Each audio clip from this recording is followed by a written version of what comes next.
Good morning. Good afternoon. We made the mark 12:01. Good afternoon. Guys, hit the like button as you come in. If you can, check the description box. Help us reach our goal of the day. It's $10 for 10K subscribers. You can do that via Cash App or Venmo. Thank you so much. I'll be right back.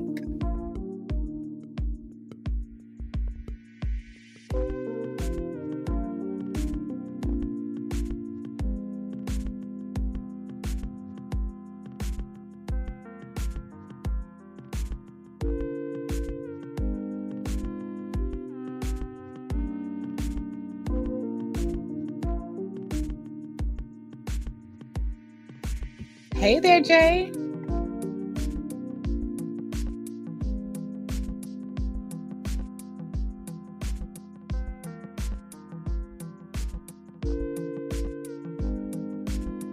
Okay, guys, we're set up. We're cooking with grease now.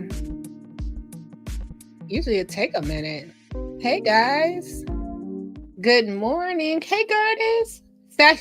Salutations, Magnolia. Salutations. I'm sorry, that just brings a big smile on my face. Salutations to Magnolia. Good morning, Jay. Good morning, Gardis. I hope all is well with you guys. Welcome to Burgundy Blue Commentary. We talk about what we want to talk about when we're ready to talk about it. So, you guys, it was something that was so not funny, but we're going to cover that on the second half. I'm going to get through Nick Reiner right quick. And I think what we were talking about regarding Nick Reiner, we were spot on. I think we were spot on. And I don't mean we as in on this channel. I just mean the public. I just want to say, first of all, condolences to their family. This is just a horrible thing. We're going to go over to TMZ and just go over it. So it's just a horrible thing. You know, Rob Reiner, Hollywood great, and his wife were unalived brutally by their son, Nick. Allegedly, they were both found in the bedroom of their home. So rigor mortis had already set in, all of that stuff. Really sad. So Nick is on the suicide watch right now, right? And he's basically he just got medical clearance. You know, he hasn't pled anything, but he has been charged, right?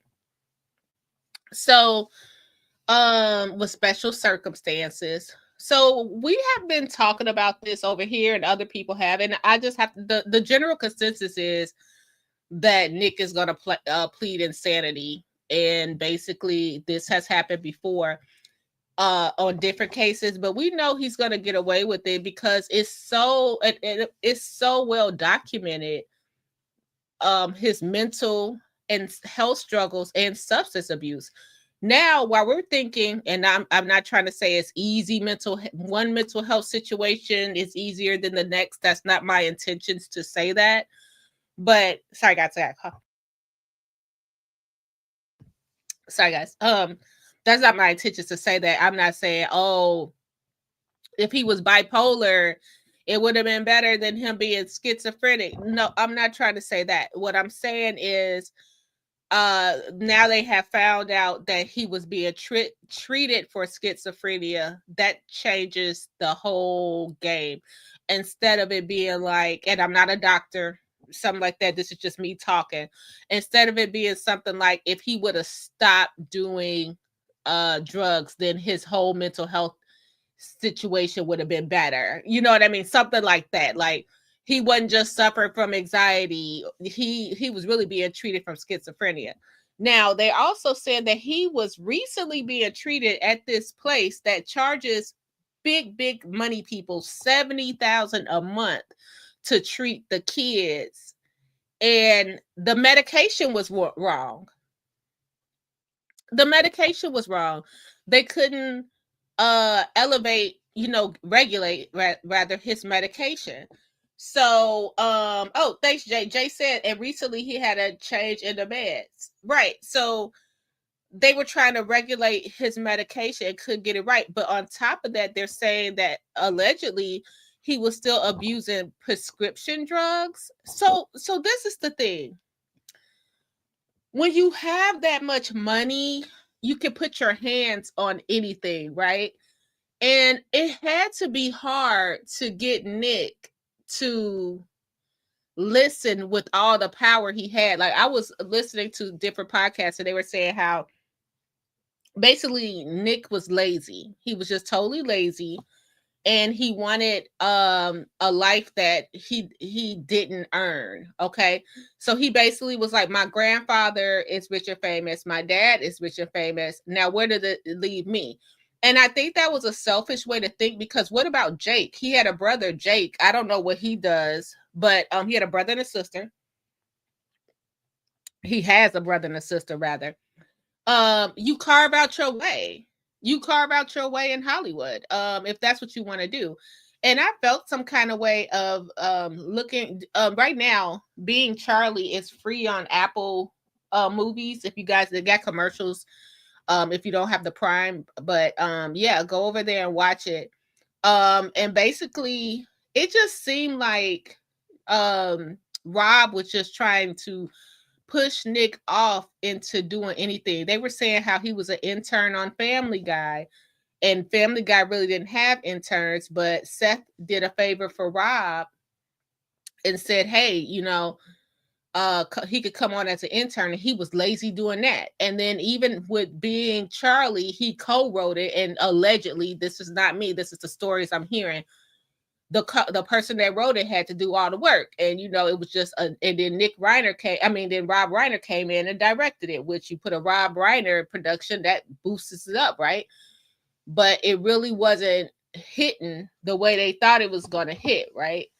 So Rob really just tried to put everything on Nick to get him in the Hollywood circle. That's what he wanted. Then it was this podcast, and it was like in 2016, and he admits to saying, hey, I just want a lifestyle of the rich.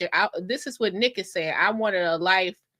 He went and traveled, and he was homeless, but it wasn't the rich and famous life that he imagined. But because he was dealing with all these ailments mentally, he couldn't live on his own. So he was sent home with his parents. They also said how he tore up the guest house, allegedly. Like, they had him in a guest house and he just wrecked the whole guest house. So allegedly, that's how he got back into the main house living with his parents. And his parents tried to keep an eye on him. Okay. So let's go to so Jay says, mental illness and addiction is something you've got to keep working on forever. I agree. Hey, Wyoming, how are you? Wyoming says, in my experience, people that are schizophrenic, bipolar, or psychotic tend to self-medicate and don't take their meds. Hey, Chavis. Sorry, guys. Hold on. If y'all know, I'm coming down with a little cold. Sorry about that. Chavis says, greeting Burgundy. We hope everything's well with you. A happy holidays to you and your beautiful wife. Okay, so let's get into it. It says Nick Reiner, diagnosed with schizophrenia. Meds made him dangerous. Okay, so I got a question, because they do say that when you have like the mental health meds, which I know a lot of people will be scared to take it because they don't know how it will change your, mental is different than physical, right? And like I said, I'm not a doctor or nothing like that. Like, what if you can't control what you're thinking and, your functions, brain wise? That got to be scary. It's not like, oh, I feel like when I take this aspirin, my back stopped hurting. My back stopped hurting, but now I got migraines because of the side effects. When it's something with mental health, what is, that has to be scary. And if he's still self-medicating, that's even scarier, right? So it says Nick Reiner was diagnosed with schizophrenia, and in the weeks leading up to the murder of his parents, Rob and Michelle, the meds he was taking made him erratic and dangerous, TMZ have learned. Two sources with direct knowledge tell TMZ Nick was under care of a psychiatrist for mental illness. We're told in the month before the murders, Nick's behavior had gotten alarming. He had recently received care at a Los Angeles-based rehab facility that specializes in mental illness and substance abuse. We're told the facility charges $70,000 a month, and lots of rich, powerful parents send their troubled kids there. So TMZ sources say 3 to 4 weeks before the murders, doctors changed his meds and he became even more erratic. Our sources say doctors were trying to adjust the medication so Nick stabilized, but it wasn't working. I wonder if this is, do you think he was taking them? You know, because you can't force anyone to take them. I'm just wondering. Hey Chavis, thank you. 20 months as a member. Thank you for being a burgundy blue dude, dudeberry. Thank you so much. I appreciate you. So, or is that why Rob and Michelle wanted him in the house to basically keep an eye and make sure he's taking his meds? Oh my goodness, this is just crazy. And then if he was taking the meds, did it like, I don't know if that's the right word, but did it like decompress, if you will, with like his urge to want to use substances? Sorry guys. His urge to want to use substances, like, did they give him anything? And not that I think everything comes in a magic pill, but to maybe stop him from wanting to take the drugs, the non-prescribed drug. And then this is the other thing. They said he was taking like weed and on the Dopey podcast, as you were saying, Jay, some type of prescriptions. But what else was he taking? And you know, you can get that stuff off the street if you have enough money. So, and then did the schizophrenia medication, was that addictive? And they took him off, like were they giving him Xanax or, you know, different stuff that he needed? Then they just took it off abruptly, like they're switching his meds. So what if he like, no, I know this medication work, and they weren't listening to him? I don't know. It's just so many things when it comes to this. So, and then I wonder at what time was he diagnosed with schizophrenia? And if that was a clear diagnosis, because let's just talk turkey, $70,000 a month, they probably gonna keep you in a trance for a while. So it says, one source told TMZ once the meds were changed, Nick was out of his head. Our sources also say Nick's substance abuse was worsening the schizophrenia. Based on what we're hearing, this is going to be a case where Nick will plead not guilty by reason of insanity. I think so. I think he's going to get away with it. He's going to go to a hospital, and that's it. So I was listening to another podcast, and they were like, they had Marsha from the OJ trial, and then they had sorry guys. They had Marsha with the OJ trial, and they had another young man, and they were both prominent lawyers in like LA cases. And they said something that was really interesting. They were like, he's gonna, that they think the family hired Alan Jackson to defend him. Allegedly, TMZ was reporting allegedly that that the family estate is paying for Alan Jackson because he's not guilty yet. So he has access to the family estate money. That's what they were saying. I don't know if that's true, but they were saying also, like, the lawyer experts they were saying, they think that the family knew how bad it was, and that Rob and Michelle would not want their baby to get the chair or be in jail for the rest of his life, because they love their son. And they said Rob was so scared of him in the last days. Like, they had a small vigil for them, and they said that Rob was like, I'm scared of my son. I'm scared that and people gonna come out the woodwork and say stuff, but that's what they are saying. that he was scared and he didn't want to leave him alone because he was scared that he would harm himself. And lo and behold, he harmed his parents. Isn't that something? Isn't that something? Jay says so many drugs that mess with brain chemistry, right? and you never know what demons people are fighting. I think this case is going to be bigger than what we imagine, but I think it's going to be something they want to end really fast, so the family can get back on with their life. And they're going to end this really fast so the family could get on with their life, settle everything, and that's it.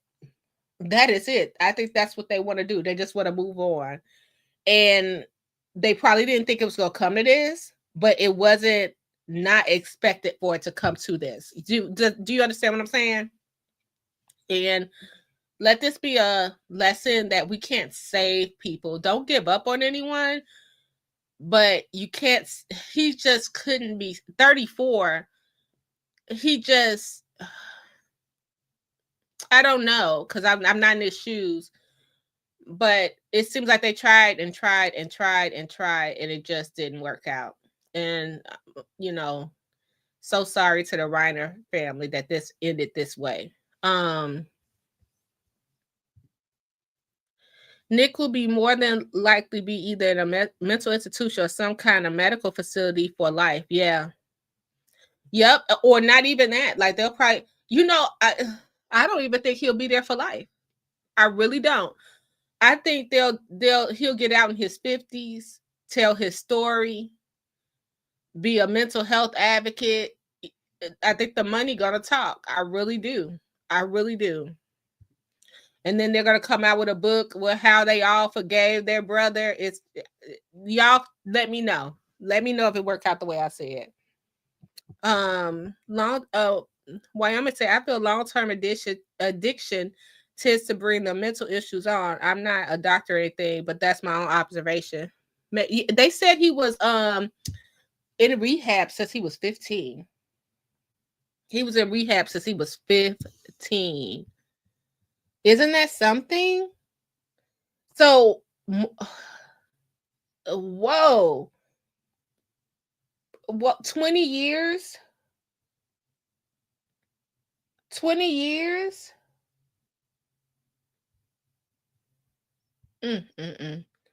Okay, let's go to the next story. You guys, thanks for joining me this morning. I hope you're staying warm. Sorry for my voice. I'm coming down with a little cold, but I'm fighting it. You know how you gotta fight it. You gotta fight it. So I'm fighting it. Hit the like button. We do have a $10 goal. We made it to 10K. So it is in the description box. I appreciate you so much. You don't have to give me anything, but just out there in case anyone wants to support the channel. It helps the channel. Okay, let's go to this. This was not funny. Wyoming, thank you so much. Thank you, Wyoming. Thank you. Yay. So this story, I appreciate you. This story was so not funny. The arrest was funny. So did you hear about the lady? Like it's not funny because I hate this, but the arrest was hilarious, y'all. So you go see what I'm talking about. So this lady, she sat up there and stole this baby allegedly 40 years ago. Okay. In 1983, the baby is now found. Okay, so her name is Michelle Newton, the poor baby. She's 46 years old. So back in those days, they were just that's when the kids were on the milk carton and all of that stuff, right? So she found out her family was still looking for her, and that's just talk about an identity issue. We're gonna get into her story after this arrest, though.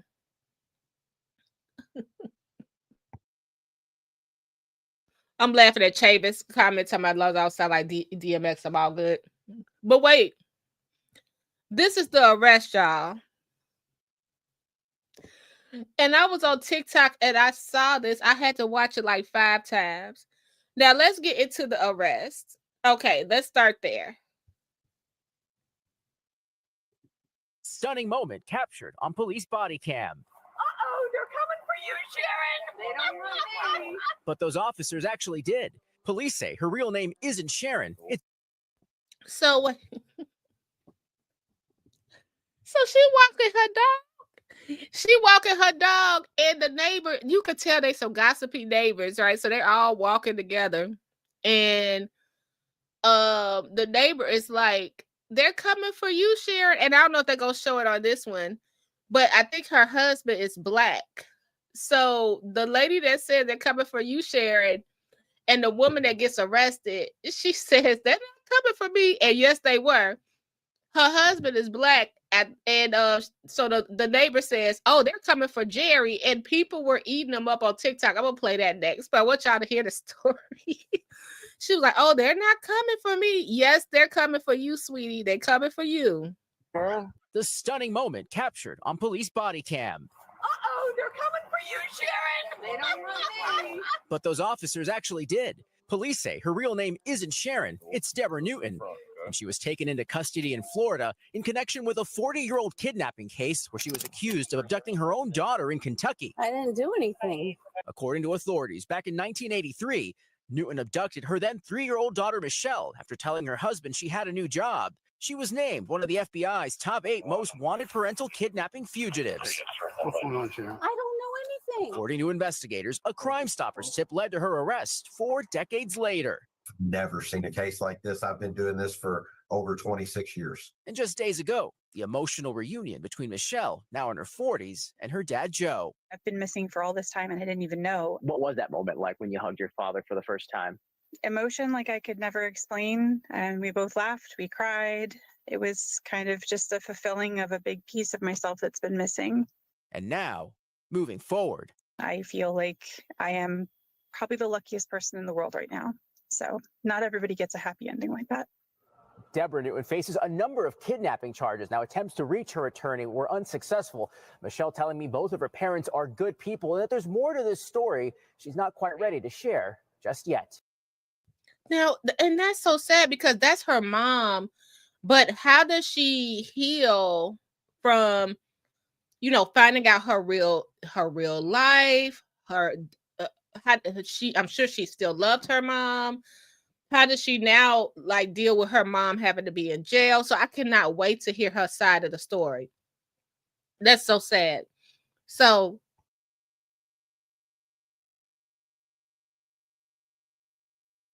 she had to look up her daughter this whole time. So let's watch the video that blew up on TikTok. Man, this had me crying. She was like, they're coming for you, Sharon. She's like, it's not me. Yes, Sharon, it's you. It's you, Sharon. And it was just like when she said, no, they coming for Reggie. Reggie was looking like, what's that supposed to mean? It's the neighbor. Hey, exactly, Erica. Wasn't the neighbor like people was like easy on the Reggie?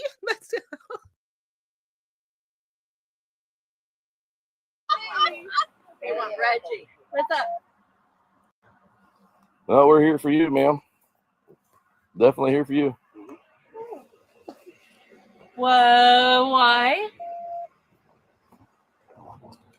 We're waiting on the detective to get here, but we have, with all the information that we do have, you have a warrant for your arrest. They have to be. Ma'am, we're not. Oh, You can back up. You can I'm go home. so sorry. No, you're okay. That neighbor's so nosy, y'all. Oh my goodness. Okay, go ahead and go home. Thank you. I don't understand. Yes, ma'am. So, You're Sharon, correct? Yeah. Okay. Yeah. all right. So what we're gonna do is we're gonna put you in handcuffs, okay? Can I take my dog in and get my husband? We'll get the dog. I'll go ahead and get your husband, and we'll get your dog taken care of. You want me to hold the leash for now? She's I don't think she's gonna get away. Well, you don't have to do that. I'm not gonna. I gotta still put you in handcuffs, Here, ma'am. let me have this. I promise I will not hurt your dog under any circumstances. We'll do it in the front, okay? If you're in the room, you probably should. I didn't do anything.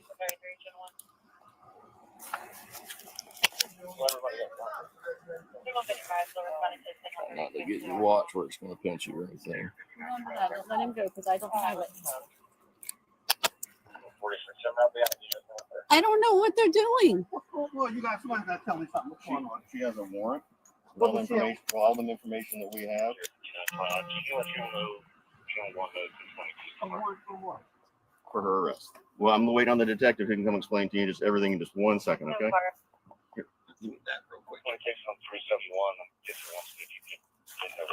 What's going on, Sharon? I don't know anything. I'll have Miss Reggie. I'll have the detective come talk to you in just 1 second, okay? I gotta make a phone call.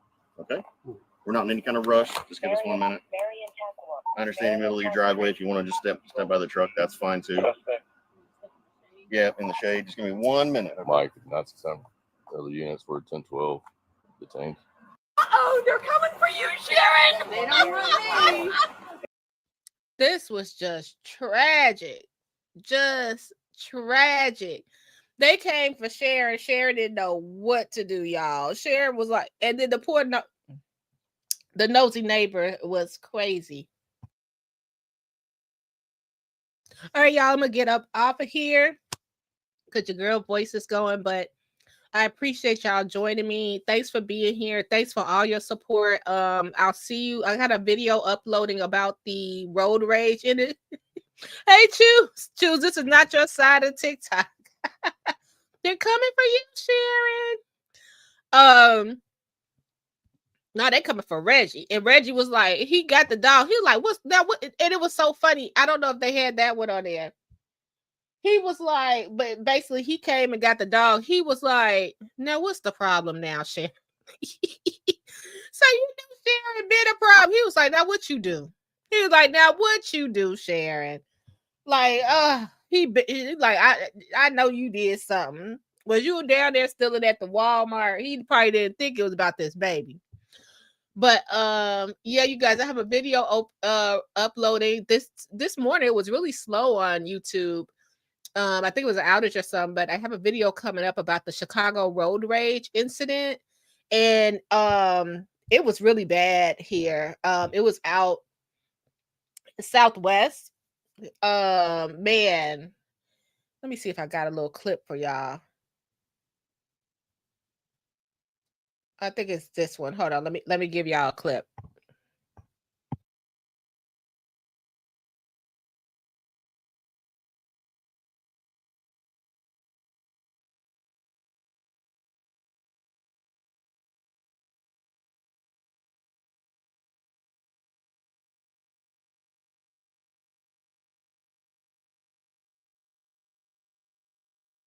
All right, let's get our little part on. Let's see. They're coming for you, Sharon. They don't want me. Yeah, they want Reggie. All right, let's go, guys. Here in Chicago. So watch as the driver of a pickup approaches someone sitting in their car holding some kind of pole. And the person in that white car throws something at the other driver, and witnesses say that looked like an axe. And then they pull a U-turn, you see crash into the back of that other driver's truck, and it just gets more dramatic from there.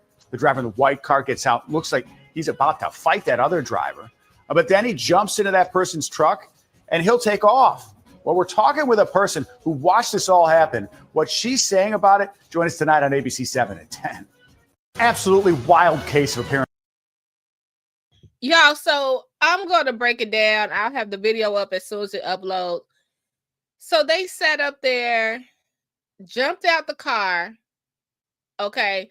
Now, I'm going to tell you, the two of them was yelling,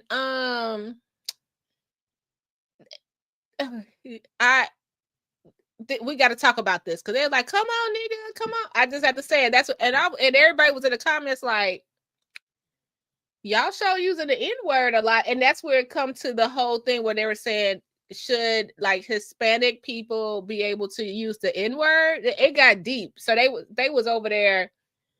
Come on, nigga, come on out here. What? Like, what was happening? What was happening there? And so then one jumped in the other one truck and pulled off. Then the other one bust the other one windows. And I'm like, you rear-ending this truck with a Hyundai Elantra is too much for me to bear. Too much for me to, it's just too much for me to even imagine that you're rear-ending this truck with a Hyundai Elantra. I just can't take Chicago. I can't take it. I just can't. So I got the videos. I'm gonna try to get it up there for y'all. Y'all be safe when y'all visit the city, because y'all, I'm just over it. I'm over my own city, just so y'all know I'm over my own city. So that was it, you guys. Enjoy your day.